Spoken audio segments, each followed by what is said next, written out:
बिस्मिल्लाहिर्रहमानिर्रहीम। अस्सलाम वालेकुम स्टूडेंट्स, मैं ज़फ़र अली शाह आपका केमिस्ट्री टीचर। स्टूडेंट्स, चैप्टर 12 को हमने डिटेल में डिस्कस किया था, जिसमें आखिरी टॉपिक था कोरोजन एंड इट्स प्रिवेंशन। फिर उसमें से हमने कुछ पॉइंट्स डिस्कस किए थे कोरोजन को प्रिवेंट करने के लिए, और उसमें से जो आखिरी टॉपिक था दैट इज़ इलेक्ट्रोप्लेटिंग। इलेक्ट्रोप्लेटिंग की डिस्कशन हमने की थी, उससे हमारा चैप्टर 12 इख्तिताम पजीर हुआ था। स्टूडेंट्स, आज की लेक्चर में हम केमिस्ट्री फर्स्ट ईयर कोर्स का आखिरी पोर्शन डिस्कस करेंगे, which is the exercise of chapter 12 electrochemistry. Electrochemistry आप जानते हैं कि it is the branch of chemistry in which we discuss the inter conversion of electrical and chemical energies. Start ले लेते हैं स्टूडेंट्स। इस एक्सरसाइज का जो फर्स्ट पोर्शन है मल्टीपल चॉइस क्वेश्चंस हैं स्टूडेंट्स, इंतहाई आसान है। आपने चैप्टर सीखा है, किताब उठाएं और मल्टीपल चॉइस क्वेश्चंस को जब आप अटेम्प्ट करेंगे इंशाल्लाह आप अटेम्प्ट कर पाएंगे, क्योंकि इंतहाई आसान है।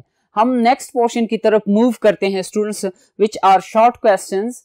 अब शॉर्ट क्वेश्चन नंबर फर्स्ट में पूछा गया है हमसे कि what is the oxidation number of nitrogen in the following compounds. हमें कंपाउंड्स दिए गए हैं, आखिरी उसमें से एमोनियम आयन है, जो कि हम मॉलिक्यूलर आयन भी कह सकते हैं, उसको कैट आयोनिक मॉलिक्यूलर आयन है। तो स्टूडेंट्स, इसमें से नाइट्रोजन का ऑक्सीडेशन नंबर हमसे पूछा गया है। अब आपने चैप्टर में ये सीखा था कि what is oxidation state and what is oxidation number. Oxidation state को हमने इस तरह डिफाइन किया था कि it is the apparent positive और नेगेटिव चार्ज। ऑक्सीडेशन नंबर हमने डिफाइन किया था कि it is the combining capacity of an atom, कि वो कितने एटमों के साथ बॉन्ड बना सकता है। ठीक है स्टूडेंट्स, अब ऑक्सीडेशन स्टेट पॉजिटिव या नेगेटिव और अपेरेंट चार्ज है।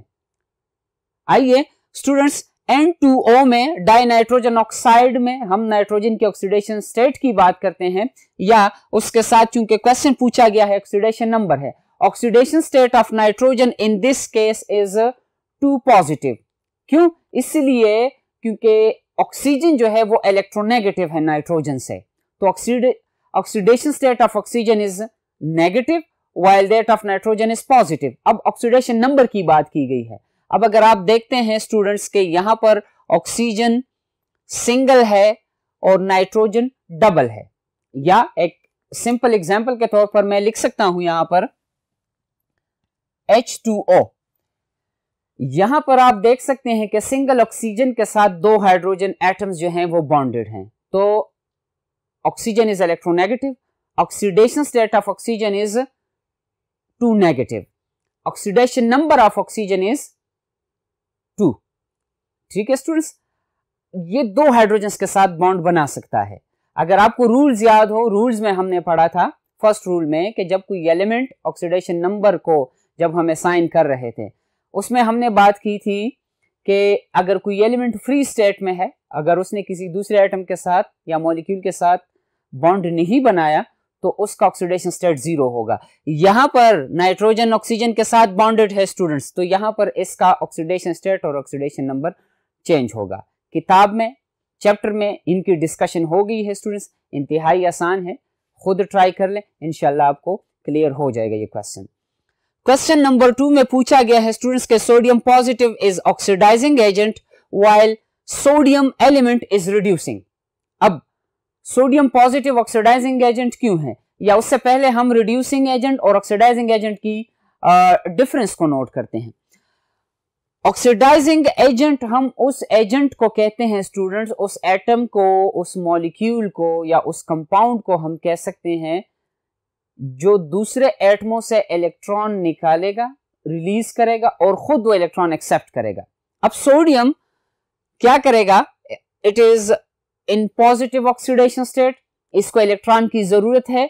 ये जब रिएक्शन में हिस्सा लेगा तो ये दूसरे एटम या आयन से इलेक्ट्रॉन रिलीज करेगा और खुद इलेक्ट्रॉन गेन करके रिड्यूस होगा। जैसे स्टूडेंट्स, हम जब electrolysis of sodium chloride discuss करते हैं, फ्यूज्ड सोडियम क्लोराइड, तो यहां पर हमारे पास 2 आयन्स हैं, क्लोराइड आयन और सोडियम आयन। अब स्टूडेंट्स, जब इलेक्ट्रोलाइटिक प्रोसेस होगा, क्लोराइड आयन एन आयन है, ये एनोड की तरफ जाएगा, तो एनोड पर स्टूडेंट्स ये क्या हो जाएगा, ये एनोड पर ऑक्सीडाइज हो जाएगा और हमें 2 इलेक्ट्रॉन्स दे देगा और क्लोरीन गैस में कन्वर्ट हो जाएगा, क्लोराइड आयन। अब ये 2 इलेक्ट्रॉन्स जाएंगे कैथोड की तरफ और ये इलेक्ट्रॉन गेन कर लेगा सोडियम, तो फिर सोडियम क्या होगा स्टूडेंट्स, वो रिड्यूस होगा। तो सोडियम चूंकि दूसरे एटमों से, या हम कहते हैं ऑक्सीडाइजिंग एजेंट वो है जो खुद इलेक्ट्रॉन गेन करेगा, दूसरे एटमों से या एटम से इलेक्ट्रॉन रिलीज करेगा। रिड्यूसिंग एजेंट क्यों नहीं है, या सोडियम न्यूट्रल बताया गया है हमें कि सोडियम न्यूट्रल क्यों रिड्यूसिंग एजेंट है। रिड्यूसिंग एजेंट का मतलब है कि खुद इलेक्ट्रॉन रिलीज कर देगा और दूसरे एटम को इलेक्ट्रॉन दे देगा। अब इस केस में पूछा गया है कि सोडियम पॉजिटिव क्यों ऑक्सीडाइजिंग एजेंट है, उसका रीजन आपके साथ शेयर किया गया। सोडियम न्यूट्रल क्यों रिड्यूसिंग एजेंट है, इसलिए स्टूडेंट्स क्योंकि ये जब क्लोरीन के साथ रिएक्शन करेगा, सोडियम की आउटर मोस्ट शेल में सिंगल इलेक्ट्रॉन है, टोटल 11 इलेक्ट्रॉन्स हैं, तो सोडियम चूंकि इलेक्ट्रोपॉजिटिव एलिमेंट है, साइज इसका ज्यादा है, न्यूक्लियर फोर्स इस पर कम है, तो होगा क्या, सोडियम इलेक्ट्रॉन रिलीज कर देगा, सोडियम पॉजिटिव में कन्वर्ट हो जाएगा और क्लोरीन वो इलेक्ट्रॉन ले लेगा और क्लोराइड नेगेटिव में कन्वर्ट हो जाएगा।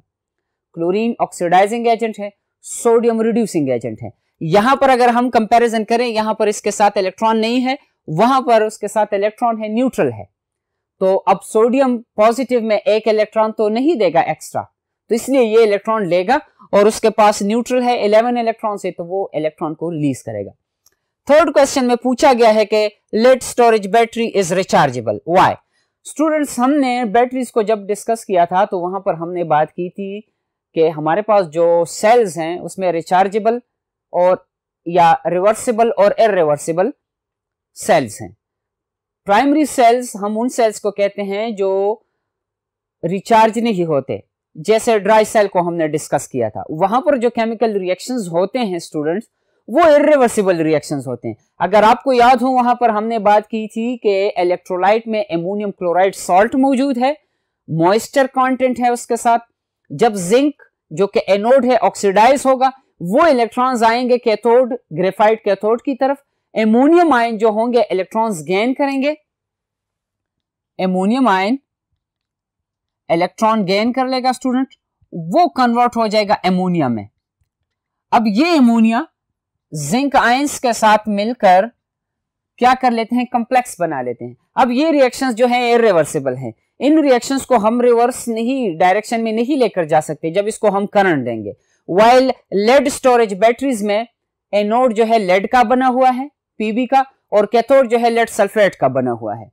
जब सेल कंप्लीटली डिस्चार्ज हो जाता है, केमिकल एनर्जी सारी इलेक्ट्रिकल एनर्जी में कन्वर्ट हो जाती है, तो कैथोड पर जो लेड सल्फेट है, एनोड का लेड और कैथोड पर डिपॉजिट होने के बाद लेड सल्फेट में कन्वर्ट हो जाएगा और उसके साथ साथ वाटर के मॉलिक्यूल्स बन जाएंगे। अब जब हम उसको करंट के साथ कनेक्ट करते हैं एक्सटर्नल सोर्स के साथ, तो रिएक्शंस रिवर्स हो जाते हैं। एनोड स्टार्ट में as an source of electron action कर रहा था, लेकिन अब कैथोड लेड सल्फेट चार्ज होने के बाद वहां पर ऑक्सीडेशन होगी, दोबारा वो मटेरियल जो होंगे, लेड जो है एनोड पर दोबारा डिपॉजिट हो जाएगा और कैथोड वही लेड सल्फेट का रह जाएगा, तो वो इसलिए रिचार्जेबल है या सेकेंडरी सेल उसको हम कहते हैं। ठीक है स्टूडेंट्स, इसकी केमिस्ट्री पूरी आपके साथ लेक्चर्स में डिस्कस की गई है। क्वेश्चन नंबर 4 में पूछा गया है कि sugar solution is non conductor while the solution of sodium chloride is conductor. Students याद रखें, शुगर का केमिकल फार्मूला जो है दैट इज C12H22O11, और सोडियम क्लोराइड आप जानते हैं कि आयोनिक कंपाउंड है जिसमें सोडियम पॉजिटिव और क्लोराइड आयंस मौजूद हैं हमारे पास। अब शुगर का फार्मूला अगर आप देखें students, this is organic molecule, covalent molecule है। जब इसको हम कोवेलेंट कंपाउंड्स की ये प्रॉपर्टी है कि उनके मॉलिक्यूल्स को जब हम वाटर में या किसी सॉल्वेंट में डिसॉल्व करते हैं तो इनके मॉलिक्यूल्स की डिसोसिएशन नहीं होती। मॉलिक्यूल सॉलिड स्टेट में भी इसी केमिकल इक्वेशन के साथ मौजूद होगा, सोल्यूशन में भी इसी केमिकल इक्वेशन के साथ मौजूद होगा। लेकिन अगर हम सोडियम क्लोराइड को पानी में डिसॉल्व कर लेते हैं तो सोडियम आयन अलग हो जाएगा और क्लोराइड आयन अलग हो जाएगा। अब हम कहते हैं कि कंडक्शन ऑफ करंट के लिए फ्री इलेक्ट्रॉन्स की जरूरत है मेटल्स की केस में, या हम कहते हैं कि फ्री आयंस की जरूरत है। अब यहां पर शुगर की केस में, इसके मॉलिक्यूल्स की केस में आयंस मौजूद नहीं है students, while in case of sodium chloride there are the presence of ions present है। तो जब हम करंट पास करते हैं तो इन आयंस की अपोजिट इलेक्ट्रोड्स की तरफ मोशन होगी, जिससे करंट पैसेज मुमकिन हो सकेगा। नेक्स्ट क्वेश्चन में पूछा गया है कि solid sodium chloride non conductor है, मोल्टन स्टेट में सोडियम क्लोराइड कंडक्टर है। सॉलिड स्टेट में भी सोडियम क्लोराइड का chemical formula sodium positive chloride negative, और मोल्टन स्टेट में सोडियम जो होगा वो सोडियम आयन और क्लोराइड आयन की फॉर्म में होगा। स्टूडेंट्स, आपके साथ मैंने कुछ देर पहले बात की कि सोडियम क्लोराइड पानी में डिसोल्यूशन पर दो एक्वस आयंस में कन्वर्ट होगा, सोडियम एक्वस आयन और क्लोराइड एक्वस आयन। लेकिन मोल्टन स्टेट में एक्वस कंडीशन नहीं होगी क्योंकि उसमें वाटर है ही नहीं। हमने सॉलिड सोडियम क्लोराइड को लिक्विड में कन्वर्ट किया है। अभी यहां पर स्टूडेंट्स सॉलिड स्टेट में आयंस तो मौजूद हैं, लेकिन ये आयंस जो है ये अपनी पोजीशन को छोड़कर नहीं जा सकते। क्यों? क्योंकि इसको हर तरफ से अपोजिट चार्जेस अट्रैक्ट कर रहे हैं। अगर क्लोराइड आयन है तो उसको सोडियम आयंस, और अगर सोडियम आयंस है तो क्लोराइड आयंस अट्रैक्ट कर रहे हैं। लेकिन इस केस में ये आयंस जो है they are allowed to move, motion कर सकते हैं। तो जब इनसे करंट पास होगा, due to the motion of these ions to the opposite electrodes, they can conduct current, while in this case of sodium chloride there is no motion of the opposite charges, that is why they are non-conductors. Question 6 में पूछा गया है कि sodium is collected at cathode not at anode, why? Students, sodium chloride जो है, कुछ देर पहले मैंने आपके साथ ये रिएक्शंस डिस्कस किए।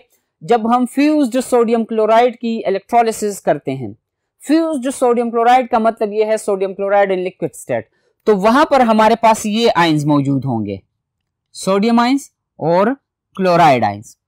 अब हम इलेक्ट्रोलाइटिक प्रोसेस उसको कहते हैं कि जब हम करंट पास करते हैं और केमिकल चेंज हो। जैसे ही हम इस कंटेनर के साथ जिसमें इसकी इलेक्ट्रोलिसिस होगी करंट कनेक्ट कर लेते हैं, तो अपोजिट चार्जेस जो होंगे इलेक्ट्रोड्स की तरफ जाएंगे, एनोड की तरफ क्लोराइड आयन जाएगा और उस पर ऑक्सीडेशन होगी। हम कहते हैं कि एनोड वो इलेक्ट्रोड है जिस पर करंट सेल को छोड़कर जाएगी, या हम कहते हैं कि जिस पर ऑक्सीडेशन होगी। अब इस केस में चूंकि ये नेगेटिवली चार्ज है, ऑक्सीडेशन इसकी पॉसिबल है, sodium is already in oxidized state, तो जब इसकी ऑक्सीडेशन हो जाएगी क्लोराइड आयन की, ये कन्वर्ट हो जाएगा क्लोरीन गैस में और दो इलेक्ट्रॉन रिलीज हो जाएंगे। अगर दो क्लोराइड आयंस हो हमारे पास, ये दो इलेक्ट्रॉन स्टूडेंट्स आएंगे कैथोड की तरफ। कैथोड पर सोडियम आयन मोशन कर लेगा, कैथोड पर ये दो इलेक्ट्रॉन गेन करके सोडियम कन्वर्ट हो जाएगा सोडियम मेटल में। ठीक है स्टूडेंट्स, तो एनोड पर इसकी कलेक्शन इसीलिए नहीं हो सकती कि एनोड पर ऑक्सीडेशन पॉसिबल है और anode is already, sodium is already oxidized, तो फिर इसको हम कलेक्ट करेंगे कैथोड इलेक्ट्रोड पर। 7th क्वेश्चन में पूछा गया है कि standard hydrogen electrode is anode against copper and cathode against zinc. अगर आपको याद हो, हमने इलेक्ट्रोड पोटेंशियल का टॉपिक डिस्कस किया था, सिंगल इलेक्ट्रोड पोटेंशियल, और वहां पर हमने बात की थी कि हम सिंगल इलेक्ट्रोड के लिए उसकी पोटेंशियल को कैलकुलेट नहीं कर सकते। उसके साथ हमने कहा था कि अगर हम वोल्टमीटर कनेक्ट करेंगे, उसका वोल्टमीटर का एक प्रोब अगर हम उस मेटल स्ट्रिप के साथ कनेक्ट कर लें और दूसरे को उसके सोल्यूशन में डिप कर दें, तो जो सेकंड प्रोब है वोल्टमीटर का, जो कि उस सोल्यूशन में इलेक्ट्रोलाइट में डिप है, तो वो अपना एक सेल बना लेगा, जिससे हमारे पास रीडिंग जब आएगी तो वो डिफरेंस की रीडिंग आएगी बिटवीन द टू इलेक्ट्रोड्स, ना कि हमें उस इलेक्ट्रोड का एब्सोल्यूट इलेक्ट्रोड पोटेंशियल दे। तो उसके लिए हमने कहा था कि हम एक स्टैंडर्ड ले लेते हैं और उसकी इलेक्ट्रोड पोटेंशियल वैल्यू को हम आर्बिट्रेरीली 0 कंसीडर करते हैं। उस केस के लिए हमने हाइड्रोजन इलेक्ट्रोड कंसीडर किया था स्टूडेंट्स। अब हाइड्रोजन का फर्ज कर लें, ये एक हाफ सेल है जिसमें हाइड्रोजन सिस्टम मौजूद है, ये दूसरा हाफ सेल है, इसको हम कनेक्ट कर लेते हैं सॉल्ट ब्रिज से। तो स्टूडेंट्स, अब अगर वोल्टमीटर हमें रीडिंग दे लेता है, फर्ज कर लें हमने इसके साथ कॉपर कनेक्ट किया है, तो कॉपर की मौजूदगी में वोल्टमीटर हमें रीडिंग दे देगा ऑक्सीडेशन पोटेंशियल की या रिडक्शन पोटेंशियल की, जो भी है। अगर हम ऑक्सीडेशन की बात करेंगे उसको रिवर्स कर लो, वो रिडक्शन पोटेंशियल बन जाएगा। अब यहां पर है कि standard hydrogen electrode is anode against copper. It means कि हाइड्रोजन की ऑक्सीडेशन होगी। हाइड्रोजन क्या करेगा, आयंस में कन्वर्ट हो जाएगा और 2 इलेक्ट्रॉन्स हमें दे देगा। This is hydrogen as anode. तो इसका मतलब यह हुआ कि वोल्टमीटर पर जब हमारे पास रिडक्शन पोटेंशियल की वैल्यू आएगी तो वो वैल्यू इसके लिए जो होगी वो पॉजिटिव में होगी, नेगेटिव में होगी। ठीक है ना स्टूडेंट्स, इसका मतलब यह हुआ वैल्यू का नेगेटिव में आना कि हाइड्रोजन जो है ये रिड्यूस मुश्किल से होगा as compare to copper. Copper आसानी से रिड्यूस होगा, मतलब कॉपर इलेक्ट्रॉन एब्जॉर्ब कर सकता है आसानी से, हाइड्रोजन नहीं कर सकेगा, इसलिए ये ऑक्सीडाइज होगा और कॉपर रिड्यूस होगा। अब अगेंस्ट द जिंक, यही स्टैंडर्ड हाइड्रोजन इलेक्ट्रोड है, वो against the zinc as cathode action कर रहा है। इट मींस कि जिंक इस केस में आसानी से ऑक्सीडाइज होगा और हाइड्रोजन आसानी से ऑक्सीडाइज नहीं होगा। तो फिर हाइड्रोजन क्या करेगा, एज कैथोड एक्शन करेगा। क्यों? क्योंकि इसको हमने आर्बिट्रेरीली 0 वोल्ट की वैल्यू दी थी। ये एक्सप्लेनेशन इस क्वेश्चन की हमने डिस्कस की थी स्टैंडर्ड हाइड्रोजन इलेक्ट्रोड पोटेंशियल में। ठीक है स्टूडेंट्स, क्वेश्चन नंबर 8 में क्या पूछा गया है, आइए बोर्ड नंबर 2 पे डिस्कस करते हैं। स्टूडेंट्स, क्वेश्चन नंबर 8 है कि in electroplating article to be plated is made cathode. आसान क्वेश्चन है। हमने जब corrosion and its prevention topic को डिस्कस कर रहे थे वहां पर हमने इलेक्ट्रोलाइटिक या इलेक्ट्रोप्लेटिंग को डिस्कस किया था। अब स्टूडेंट्स यहां पर हमारे पास, मैं सिंपल एग्जांपल से वजाहत करूंगा, एनोड कैथोड। फर्ज कर लें ये गोल्ड है और ये कॉपर है, ये एक्सटर्नली कनेक्ट होंगे बैटरी सोर्स के साथ और यहां पर इसके साथ क्या होगा, इलेक्ट्रोलाइट होगा। अब हमने जिस मेटल की सरफेस पर दूसरे मेटल को डिपॉजिट करना है, हम इस केस में कॉपर पर गोल्ड की प्लेटिंग कर रहे हैं, तो गोल्ड को हमने एनोड बनाना है। क्यों? क्योंकि गोल्ड एनोड पर ऑक्सीडाइज होगा, गोल्ड आयंस आएंगे इलेक्ट्रोलाइट में। अब इलेक्ट्रोलाइट कौन सा होगा, इलेक्ट्रोलाइट जो एलिमेंट हमने लिया है एज एनोड तो उसका इलेक्ट्रोलाइट होगा। गोल्ड है तो गोल्ड का सल्फेट या क्लोराइड या कार्बोनेट वगैरह। अगर हमने आयरन लिया है तो आयरन का कोई सॉल्ट होगा। ठीक है स्टूडेंट्स, अब गोल्ड ऑक्सीडाइज होकर जब पॉजिटिव आयन की फॉर्म में इलेक्ट्रोलाइट में आएगा, वो इलेक्ट्रॉन्स एनोड से निकलकर डीसी सोर्स से होकर कैथोड की तरफ जाएंगे। अब आयंस चूंकि सोल्यूशन में ऑलरेडी मौजूद है तो इलेक्ट्रॉन्स कैच कर लेंगे वो, और वो गोल्ड के आयंस जो होंगे वो कॉपर इलेक्ट्रोड की सरफेस पर स्लोली क्या हो जाएंगे, डिपॉजिट होते जाएंगे। तो जिसकी सरफेस पर हमने प्लेटिंग करनी है उसको कैथोड और जिसकी प्लेटिंग करनी है उसको हमने एनोड बनाना है। स्टूडेंट्स, एक्सरसाइज का जो नेक्स्ट पोर्शन है दैट इज न्यूमेरिकल पोर्शन, और उसमें से क्वेश्चन नंबर 1 और 2 जो है इसको बड़ी डिटेल के साथ हमने लेक्चर्स में डिस्कस किया है। किताब में इससे रिलेटेड एग्जांपल्स भी मौजूद हैं। तो स्टूडेंट्स, ये आपकी जिम्मेदारी है कि जो रूल्स एंड रेगुलेशन बताए गए हैं आपको, रेडॉक्स इक्वेशंस की बैलेंसिंग है बाय ऑक्सीडेशन नंबर मेथड। इसमें हमने क्या करना है, इसमें हमने पहले इक्वेशन को लिखना है, स्केलेटन मेन स्केलेटन को लिखना है, उसके बाद हमने ऑक्सीडेशन जिसकी हुई है उसको एक अलग रिएक्शन की फॉर्म में लिखना है और जिसकी रिडक्शन हुई है उसको अलग फॉर्म में लिखना है। फिर हमने नंबर ऑफ इलेक्ट्रॉन्स गेन्ड और लॉस्ट इलेक्ट्रॉन्स को बैलेंस करना है। जब वो बैलेंस हो जाता है उसके बाद इक्वेशन हम लिख लेंगे और सिंपल इंस्पेक्शन मेथड से हमने नंबर ऑफ एटम्स दोनों साइड पर जो डिफरेंट एटम्स होंगे उनको बैलेंस करना है। इस रिएक्शन में हाफ रिएक्शन मेथड में हमने क्या करना है, इसमें से हमने सिर्फ हाफ रिएक्शंस लिखने हैं, ऑक्सीडेशन रिडक्शन। बाकी मेथड ऑलमोस्ट सेम है, लेकिन इसमें से हमने एसिडिक और बेसिक मीडियम को और न्यूट्रल मीडियम की बात करनी है कि रिएक्शन एसिडिक मीडियम में हो रहा है, बेसिक मीडियम में हो रहा है या न्यूट्रल मीडियम में। न्यूट्रल में ना तो प्रोटॉन्स की एडिशन की जरूरत है और ना वाटर की। एसिडिक में प्रोटॉन की जरूरत है या वाटर की एडिशन की जरूरत है। और बेसिक में वाटर या हाइड्रोक्सिल आयन आपने सीखा था और बड़ी डिटेल के साथ ये 2 लेक्चर्स आपके साथ डिस्कस किए गए हैं।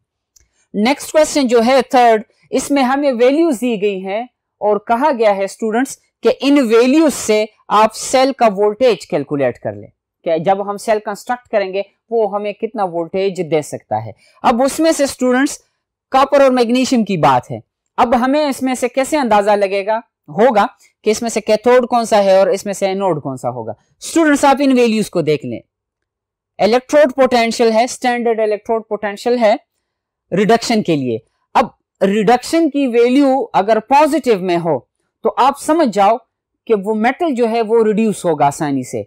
अगर यहां पर देखते हैं ये वैल्यू मैग्नीशियम के लिए है, मैग्नीशियम पर भी डबल पॉजिटिव चार्ज है, कॉपर पर भी डबल पॉजिटिव चार्ज है, लेकिन रिडक्शन की वैल्यू कॉपर के लिए पॉजिटिव है और मैग्नीशियम के लिए नेगेटिव है। इट मींस कि मैग्नीशियम रिड्यूस नहीं होगा, मैग्नीशियम ऑक्सीडाइज होगा और जो ऑक्सीडाइज होगा वो एज एनोड एक्शन करेगा।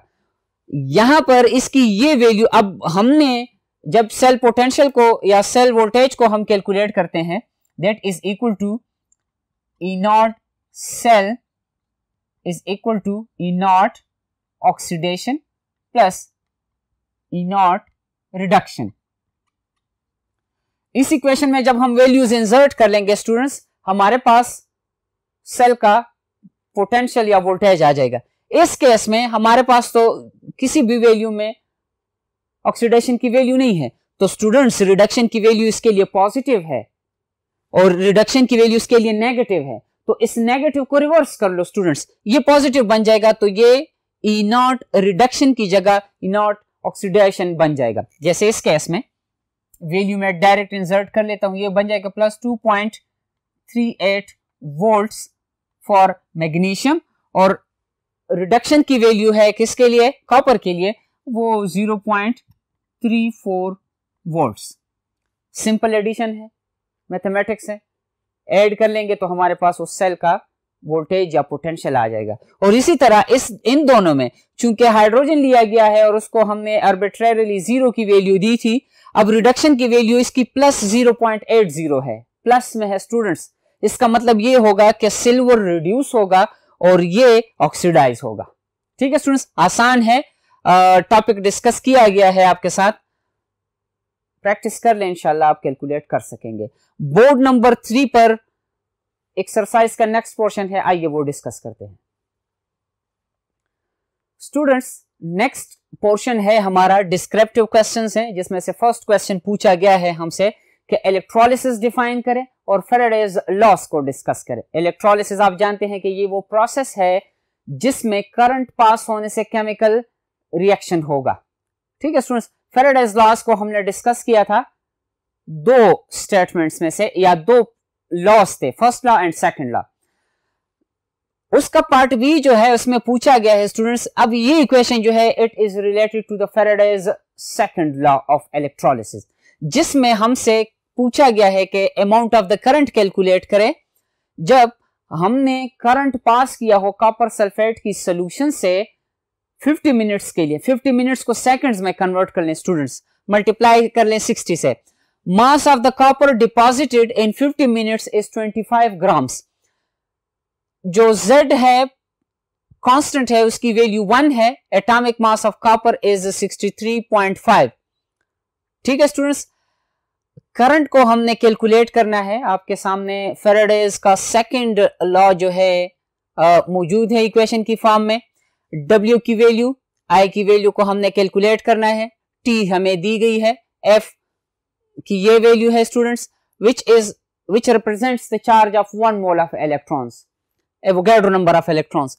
हमने इसको फाइंड करना है। इसको कैसे फाइंड करेंगे, कॉपर की एटॉमिक मास को 2 पर डिवाइड कर लें। 2 पर क्यों, इसलिए क्योंकि कॉपर जब रिड्यूस होगा उसने 2 इलेक्ट्रॉन्स गेन किए हैं। अगर 4 इलेक्ट्रॉन्स गेन किए होते तो फिर 4 पर डिवाइड करना था हमने, और अगर 1 किया होता तो फिर सिंगल पर डिवाइड करना था।